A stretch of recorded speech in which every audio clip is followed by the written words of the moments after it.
মামা এই যে দেখ তোর ভাবি আমার বউ। বিয়া করছস? হ বেটা, শীত না বুঝছ না আর কত আচ্ছা বন্ধু, তোর আর আমার বন্ধু তো কতদিন?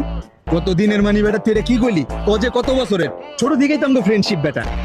ছোটতে যে আজ পর্যন্ত যে আমরা একলগে বড় হইছি, এই পর্যন্ত এমন কোন জিনিস আছে যে তুই চাইছস আর আমি তোরে দেই নাই? তো সব সময় বিপদে আপদে যে কোনো সমস্যা আমার পাশে আছিলি। এখন মামা, আমি না মোটামুটি একটু বিপদে আছি বুঝছস। একমাত্র তুই পারস আমার এই বিপদের তো উদ্ধার করতে। বিপদে বন্ধুর পাশে থাকাই তো বন্ধুত্ব। তোর কি লাগবে তুই আমারে ক। এই যে তোর ভাবির কসম, তোরে না চাইতে আমি তোরে দিয়ে দিব। ক কি লাগবে ক। শীতে না আসলে একটা বউ দরকার, আমি তো সেটিং করতে পারতাছি না। তোর বউটা আমার 3 মাসের লেগে হাওলাত দে। আমি তোরে কথা দিতাছি 3 মাসের তে একটা দিন বেশি হবো না, শীত যাইতে যেতে আর তোরে দিয়ে দিব। তুই এটা কি কইতাছিস বেটা? এটা আমার বউ বেটা, বিয়া করা বউ। তুই বউ কেমনে চাস? শীত বেটা বউ দে। আরে দিয়ে দিলি। ছোট তো বড় হয়েছে ভাবি জানেন, ওই ক্লাস 9 একবার ফেল করছে, আমি পাস করছি। ওই 9 পড়বো এর লেগে আমি আবার 9 ভর্তিছি।